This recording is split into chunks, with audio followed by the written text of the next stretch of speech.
Juni mwaka 2024 ndio ulikuwa mwanzo wa maandamano ya vijana wakipania kuitafuta nchi iliyo na sura mpya, nchi iliyo na viongozi wenye maadili ambao wako tayari kupigania haki na wako tayari kupigana dhidi ya ufisadi, ila ndoto zao hazikufua dafu.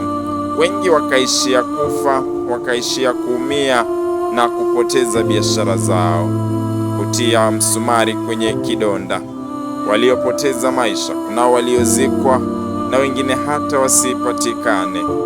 La kushangaza zaidi, Wakenya zaidi ya 40 walioaga dunia wakapatikana kwenye kware kule Embakasi.